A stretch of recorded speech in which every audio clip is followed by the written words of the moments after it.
I'm Taylor Swift, 22, female. I live in a small studio apartment that smells perpetually of instant coffee and old guitar strings. By day, I write songs, and by night, I perform them in any bar or coffee shop that will have me. It's a far cry from the life my parents, Mark and Susan, had planned for me, a life I was supposed to lead in a quiet suburban house with a stable job.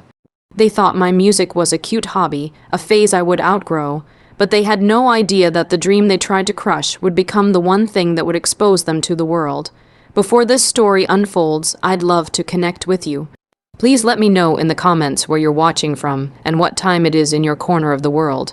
It's amazing to see how far these stories can travel. For as long as I can remember, my life has had two soundtracks. The first was the one my parents composed for me. A steady, predictable rhythm of good grades, practical choices, and a future as stable as the brick houses in our neighborhood. My dad, Mark, a financial advisor, viewed life as a series of investments, and a career in law was to him a blue-chip stock. My mom, Susan, a school principal, saw it as a meticulously planned lesson plan, one where every step led to a guaranteed outcome. I followed their composition for years. I got the grades, I enrolled in a paralegal program, and I landed a job at a respectable law firm downtown. I was the perfect daughter, a testament to their careful planning. On the outside, I was a success, but the second soundtrack was the one that played inside my own head. It was a chaotic, beautiful melody of lyrics and chords that I'd scribble onto napkins and record as voice memos on my phone. Music wasn't just a hobby, it was the language my soul spoke. My guitar wasn't just an instrument, it was the only thing that truly understood me.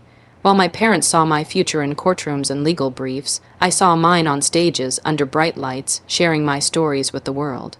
For years, I managed to live in both worlds. I was paralegal Taylor from 9 to 5, and songwriter Taylor from 5 until the early hours of the morning. I'd come home from a day of filing documents and drafting letters to spend my nights with my guitar, my voice raw from singing, my fingers calloused from practicing. My best friend, Jake, was the only one who truly saw the real me. He wasn't just a friend, he was a believer, a social media manager by trade. He saw the potential in my music long before I did. Taylor, this is more than just a hobby, he'd say, watching me perform at a tiny open mic night. Your songs, they connect with people. You have to do something with this.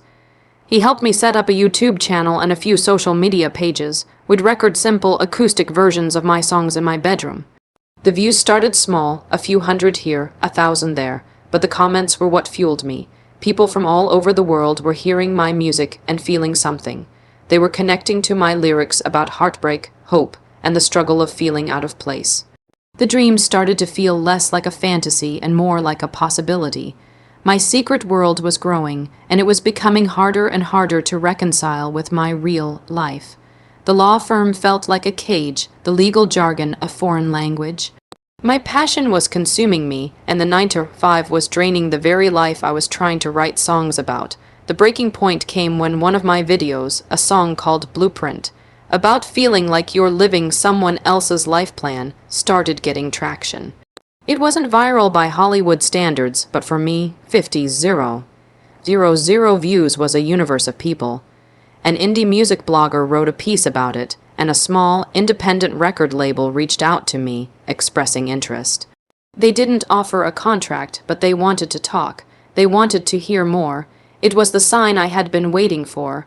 I knew I couldn't do both anymore. To give my music a real shot, I had to give it everything. I had to quit my job. I practiced the conversation with my parents in my head 100 times, but none of my rehearsals prepared me for the real thing. I sat them down in their pristine living room, the same room where they had celebrated my college acceptance and my job offer. I told them about my music, about the views, about the label. I told them I was quitting my paralegal job to pursue my dream full-time. The silence that followed was heavy and cold. My dad was the first to speak, his voice dangerously calm. So, you're throwing away a stable career, a good salary, and benefits for a fantasy? He asked, not looking at me but at my mother. My mom, the principal, used her professional, disappointed voice. Taylor, we are so proud of what you've accomplished. Don't be foolish. This music thing is a wonderful hobby, but it's not a career. It's not realistic. I tried to explain, to show them the comments, the email from the label. They waved it all away. The internet isn't real life. My dad scoffed, and a small label means nothing. They prey on hopeful kids like you.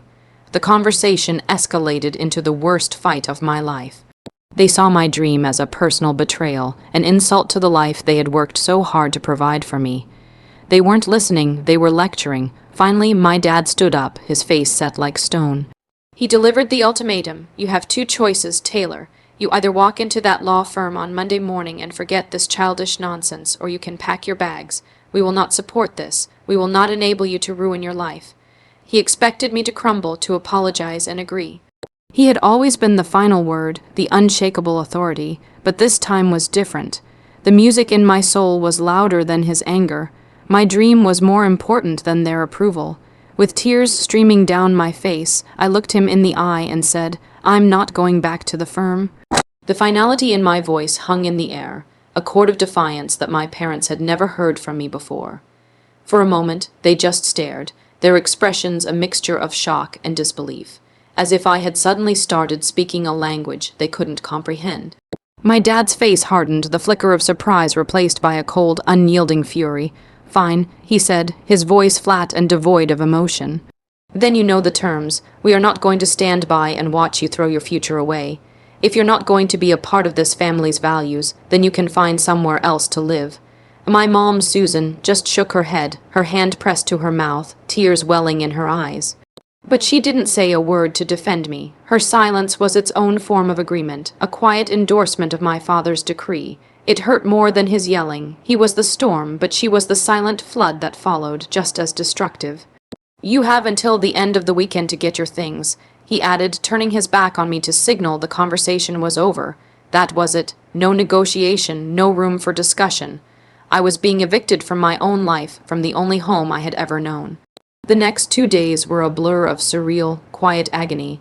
I packed my life into cardboard boxes, each item a memory, the report cards my mom had saved, the framed photo of me and my dad at my high school graduation, the books they'd given me for my birthday. It all felt like artifacts from a different person's life. My parents treated me like a ghost. They moved around me, speaking to each other in hushed tones, but never directly to me. If I entered a room, they would find a reason to leave. It was a suffocating, deliberate isolation. The message was clear. You have been excommunicated. The only person I could talk to was Jake. When I called him, sobbing, from my childhood bedroom, he didn't say, "I told you so," or "Are you sure about this?" He just said, "Okay, we'll figure this out. Where are you going to go?" I didn't have an answer. I had a little savings from my paralegal job, but not enough for a deposit on an apartment and first month's rent. "You can stay with me," he offered without hesitation. "My couch isn't much, but it's yours for as long as you need it." His kindness was a lifeline in an ocean of rejection. On Sunday evening, Jake pulled up in his beat-up hatchback. Together, we loaded my boxes and my precious guitars into his car. As I took one last look at the house, the front door opened. My mom stood there, her face etched with a pain that I knew was real, but it was overshadowed by her resolve. She was holding a small box, "Your father and I. We set up an investment account for you when you were born," she said, her voice trembling slightly. "It was meant for a down payment on a house one day, a real future." She held it out to me. "We're closing it. Here's what was in it. Consider it your inheritance. Don't ask us for anything ever again." Inside the box was a check. It was a significant amount, enough to change everything, but it wasn't a gift, it was a severance package. It was blood money, the price of my freedom from their expectations. I wanted to throw it back in her face, to scream that I didn't want their money, I wanted their love, but I knew I needed it. Swallowing my pride, my voice thick with unshed tears, I took the box. "Thank you," I whispered. She just nodded, a single tear rolling down her cheek before she closed the door. The sound of the lock clicking into place was the loudest sound I had ever heard. It was the sound of the door to my old life slamming shut forever. As Jake drove away, I didn't look back. The comfortable suburban street faded behind me, and ahead was nothing but uncertainty. I was terrified, heartbroken, and completely alone, save for Jake. But as we drove toward the city lights, a strange feeling began to bubble up through the grief, a terrifying, exhilarating sense of freedom. I had lost my family, but I had gained my life. The price was astronomically high, but for the first time, the music playing in my head was entirely my own. There were no competing soundtracks anymore. There was only my song, and I was finally free to sing it. The first few months were a whirlwind of struggle and creativity. I moved from Jake's couch into a tiny studio apartment that was more of a glorified closet. The inheritance from my parents was a safety net, but I was determined to make it last. I lived on ramen, worked odd jobs, babysitting, delivering food, transcribing audio, anything that gave me the flexibility to focus on my music. Every spare moment was dedicated to writing, practicing, and recording. Jake was my rock. He transformed from best friend to a makeshift manager, publicist, and producer. We spent countless hours in my tiny apartment using borrowed equipment and sound, proofing the walls with old blankets to record better quality demos. He was a wizard with social media, teaching me how to engage with my small but growing audience. We did live streams from my living room, Q&A sessions, and I posted daily snippets of songs I was working on. It was a slow, grueling process. The music industry is a beast, and I was just one small voice trying to be heard above the roar. There were days of crippling self-doubt, where the silence in my apartment was deafening and the disapproving voices of my parents echoed in my head. I missed them, especially my mom. I'd find myself reaching for the phone to tell her about a new song or a positive comment, only to remember the finality of that closed door. My online presence was my only stage. The small community we were building felt like a new kind of family. They were supportive, kind, and they understood my music in a way my parents never could. But then, something strange started to happen. It began subtly, a negative comment here, a dismissive reply there. On a YouTube video of my song Blueprint, someone wrote, "Don't quit your day job, sweetie. This is pretty mediocre." On an Instagram post celebrating 10,000 followers, another account commented, "How many of those did you buy? This is clearly just a vanity project for a spoiled girl." The comments were hurtful, but I tried to brush them off as the usual internet trolling. Haters were a sign you were doing something right, but the comments became more frequent, more personal, and strangely specific. One account, Real Talk 88, was particularly relentless.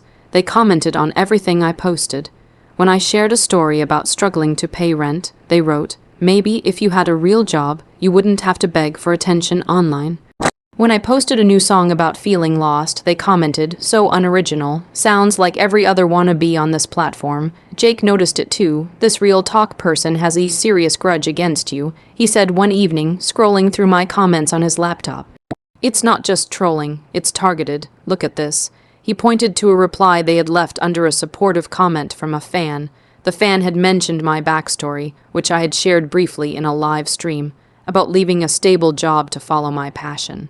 Real Talk 88 had replied, "Passion doesn't pay the bills. She's an irresponsible kid who threw away a great future her hardworking parents gave her. She's probably living off their money right now while pretending to be a struggling artist." The detail was chilling. How would a random troll know that? I had never mentioned my parents' money or the specifics of my paralegal career. A cold dread washed over me. "It's probably just a lucky guess," I said, trying to convince myself more than him. But the whispers on the web were getting louder. They started to spread. I noticed a few other accounts popping up, all with a similar tone, echoing the same sentiments. They would pop up on forums discussing new artists, shooting my name down whenever it was mentioned. They messaged my followers, telling them I was a fraud. It was a coordinated, quiet campaign of sabotage. The emotional toll was immense. It felt like I was being haunted. Every time I got a notification, my stomach would twist in knots. The joy I found in sharing my music was being tainted by this pervasive, invisible negativity.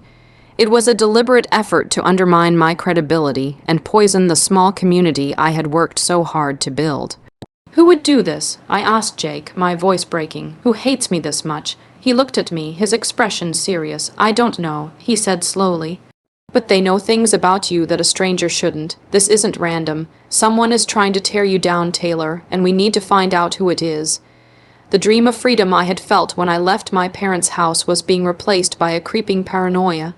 I had escaped their home, but it seemed their judgment had followed me, morphing into a shadowy, anonymous monster on the internet, determined to make sure I failed. The campaign of online harassment was no longer just a series of hurtful comments. It was a psychological weight that was starting to crush my spirit. My creativity suffered. Every time I picked up my guitar, the venomous words of Real Talk 88 and their anonymous allies echoed in my mind. The joy of creation was being strangled by fear and paranoia. Jake, however, was not one to sit back and let things happen. His expertise wasn't in music, but in the digital world, and he treated this as a professional challenge. "They think they're anonymous," he said, his fingers flying across his keyboard, but everyone leaves a footprint online. "We just have to find it." He started by mapping out the accounts. There were three main culprits: Real Talk 88, Truth Seeker 5, and Just Saying 22. They all appeared around the same time, shortly after my online presence started to grow. They never posted anything of their own. Their entire existence was dedicated to tearing me down. They would amplify each other's comments, creating the illusion of a consensus that my music was bad and that I was a fraud. Jake began a deep dive. He analyzed their language patterns, the times they were most active, and the specific details they seemed to know about my life. "Look at this," he said one afternoon, pointing at his screen. "Their most active hours are between 7 p.m. and 10 p.m. on weekdays and on Sunday afternoons. It's prime time for people who work a standard 9-to-5 job." It was a small detail, but it was a start. The first real breakthrough came from a mistake they made. Truth Seeker 5 replied to a comment on a Facebook post I'd made. For a brief moment before it was deleted, the reply was accidentally posted from a personal account. The name that flashed in the notification preview on Jake's phone was Susan Miller. My blood ran cold. Susan was my mother's name. Miller was her maiden name. It was gone in a second, replaced by the anonymous Truth Seeker 5 account, but Jake had seen it. It could be a coincidence. I whispered, my heart pounding, but I knew it wasn't. Jake used this clue to dig deeper. He explained that social media platforms often link accounts through recovery emails or phone numbers, data that wasn't public but could sometimes be inferred through password recovery processes. He used the forgot password feature on a few platforms, entering the Truth Seeker 5 username and then my mother's personal email address, which I knew by heart. He didn't reset the password, but the system's response was telling. On one site, the prompt read, "A recovery link has been sent to s******. Com. It was her email. The confirmation felt like a physical blow. My own mother was one of the anonymous trolls trying to destroy my dream. The woman who had packed my lunch for school, who had held me when I was sick, was now secretly, methodically trying to break me. The other accounts quickly fell into place like dominoes. Just Saying 22 used a similar, formal sentence structure to my mother, often correcting the grammar of my supporters. It was her principal voice, weaponized. But Real Talk 88 was different. The tone was harsher, more direct, and focused on the financial and practical aspects of my failure. The language was full of words like irresponsible, investment, and no return. It was my father's voice. Jake found the final piece of the puzzle on a local community forum. An account with the username CivilEngDad had been complaining in a thread about kids these days who don't understand the value of hard work. In the post, he mentioned his daughter who had thrown away a promising legal career to sing songs on the internet. Someone replied asking for a link to her music out of curiosity. Later that day, Real Talk 88 appeared in the comments section of my latest YouTube video for the first time. The timeline matched perfectly. It was him. I sat on the floor of my tiny apartment, surrounded by Jake's printouts of comments and screenshots, and I finally let myself break down. It wasn't just that they disapproved. It was the calculated cruelty of it all. They weren't just letting me fail, they were actively trying to engineer it. They were so convinced that their version of my life was the only correct one that they were willing to sabotage my happiness to prove themselves right. They hadn't just kicked me out of their house, they had followed me into my new life, determined to burn it to the ground. The betrayal was so profound, so much deeper than the initial ultimatum, that had been an act of anger. This was a campaign of cold, deliberate malice. As the tears subsided, something else began to take their place, a cold, quiet anger. My grief was solidifying into resolve. They thought they could break me with whispers on the web. They had no idea that they had just given me the story for the most powerful song I would ever write. The discovery of my parents' betrayal changed everything. The hurt was a deep, physical ache in my chest, but dwelling on it would only let them win. Jake saw the shift in me. The tears stopped, and a quiet, intense focus took over. "What are you going to do?" he asked gently, clearing away the scattered papers from the floor. I looked up at him, my eyes clear for the first time in days. "I'm going to write," I said. "I'm going to take all of this ugliness and turn it into something they can't ignore." For the next 2 weeks, I poured all of my pain, anger, and heartbreak into my music. I wrote with a feverish intensity I had never experienced before. The song that emerged was called Severance. It was an anthem of betrayal, but also of resilience. The lyrics were a carefully constructed narrative, telling the story of a girl whose own family tried to silence her voice, using anonymous names and cruel words as their weapons. I didn't use their real names, but the details were specific enough that they, and anyone who knew our family, would understand. The song was raw, emotional, and brutally honest. It was the best thing I had ever written. But a great song wasn't enough. It needed the right stage. My revenge couldn't just be a post online that they could ignore or dismiss. It had to be public. It had to be undeniable. It had to be something they were forced to witness. That's when Jake came up with the perfect plan, the Founders' Day Festival. He said, his eyes gleaming, "It's the biggest annual event in your hometown. The whole town goes. There's a new talent showcase on the main stage." And my heart leaped. The Founders' Day Festival was a huge part of my childhood. My parents were pillars of the community. They were on the organizing committee. They attended every year, sitting in the front rows, beaming with civic pride. They would absolutely be there. It was the perfect stage for the confrontation. Getting a spot in the showcase was the challenge. The lineup was usually booked months in advance, but Jake, with his social media savvy, found a way. He launched a small, targeted campaign aimed at the festival's organizers. He created a short, professional video showcasing my best performances excluding Severance, of course, and highlighting my growing online follower count. He encouraged my followers to politely email the festival committee, requesting my inclusion. The response was overwhelming. My little community rallied behind me. Within a week, the festival organizers contacted me. A slot had unexpectedly opened up. I was in. We kept it a complete secret. On my social media, I talked about working on new music but never mentioned the festival. The plan was to walk onto that stage as a complete surprise. The weeks leading up to the festival were a blur of preparation.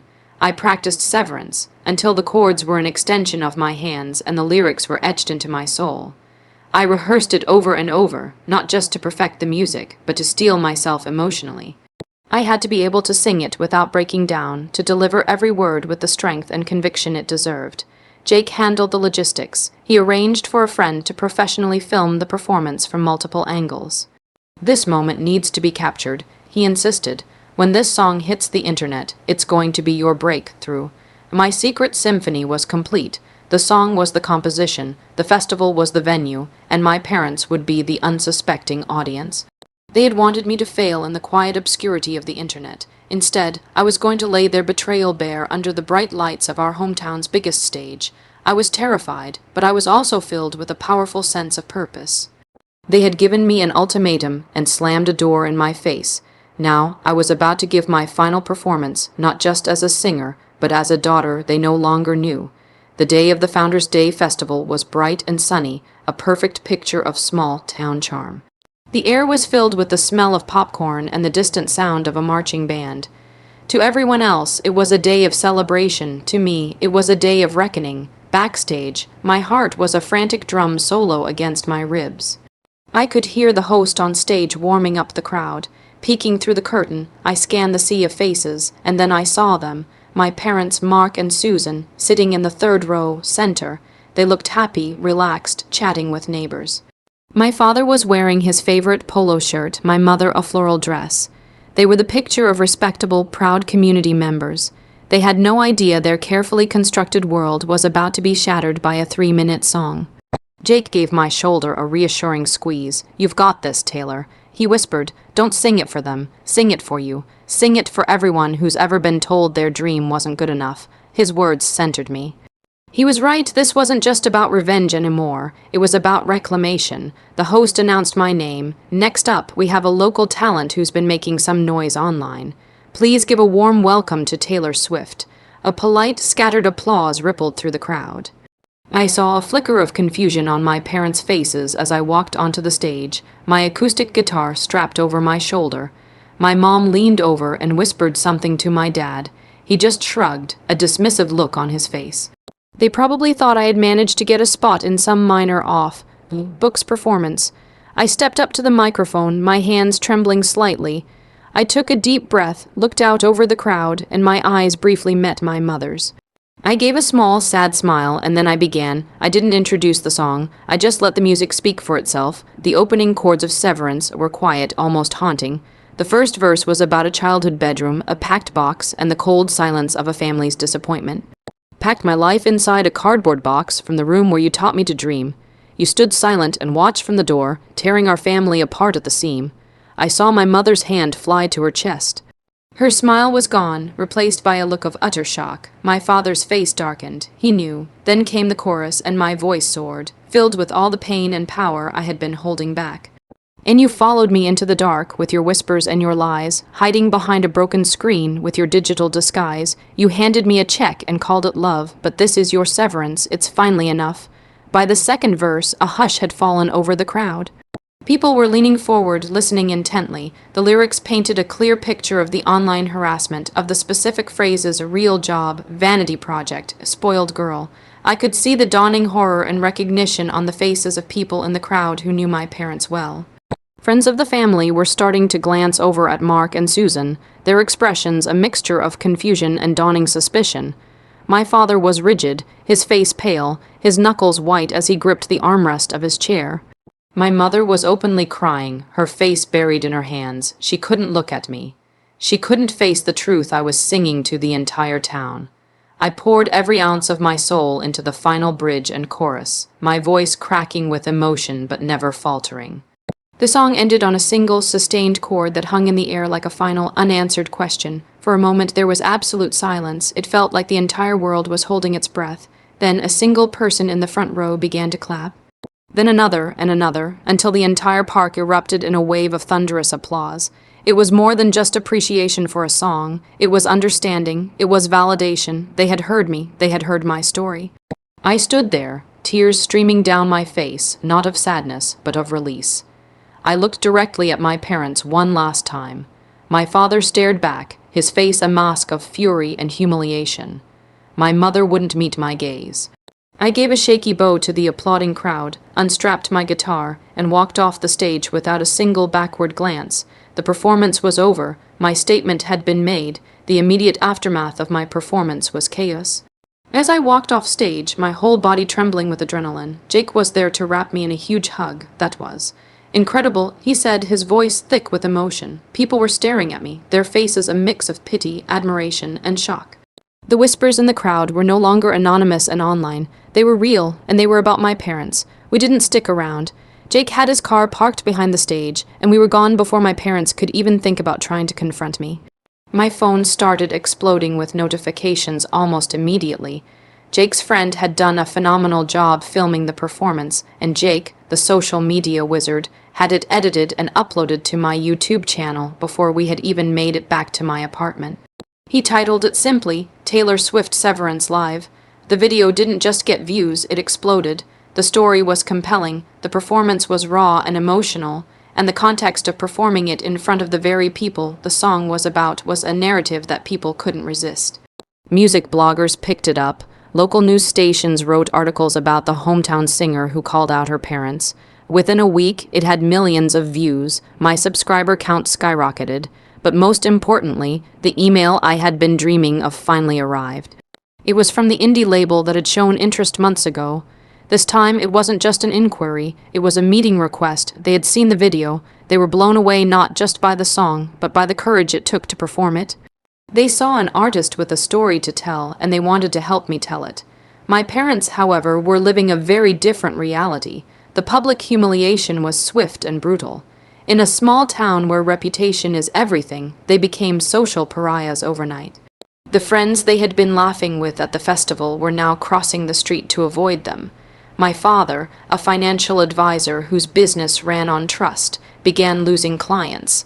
My mother, the school principal, had to face the judgment of her teachers and the parents of her students. They had tried to create a private, anonymous campaign to shame me, and in return, I had orchestrated a very public one that shamed them with the truth. They tried to do damage control. My father sent me a furious multi-page email, calling me a liar, an ungrateful child who had aired private family matters for fame. He threatened legal action for defamation, a hollow threat from a man who knew I had only sung the truth. My mother's approach was different. She left me dozens of tearful voicemails begging for my forgiveness, saying they had only done it because they were scared and they loved me. They were worried I would end up with nothing. "We just wanted you to be safe," she sobbed into the phone. "We never meant to be so cruel. I didn't respond to any of it. Forgiveness was a complex, tangled knot that I wasn't ready to even think about untying. Their love had been so conditional, their support so transactional, that I didn't know how to process their regret. Was it genuine remorse or just sorrow at being caught? A few months later, I signed my first record deal. It wasn't a multi-million-dollar contract, but it was real. It was a salary to write and record my music. It was a validation of every sacrifice, every lonely night, every tear I had shed. I moved out of the tiny studio apartment and into a place with a dedicated room for my music. My life was finally my own, built on my own terms. I did eventually see my parents again. About a year after the festival, I received a simple letter from them. It wasn't angry or defensive. It was an apology. A real one. They wrote about their shame, their regret, and the hard lessons they had learned about love and control. They didn't ask for forgiveness, only to let me know that they were proud of me, truly and unconditionally. They had finally listened to my music, to all of it, and they said they finally understood. I read the letter, folded it, and put it away. The door they had slammed shut was no longer locked. Maybe one day I would be ready to open it again. But for now, I was happy standing on my own stage, singing my own songs, under lights that I had earned myself. The echoes of that one performance had changed my life forever, proving that the most powerful voice you can have is your own.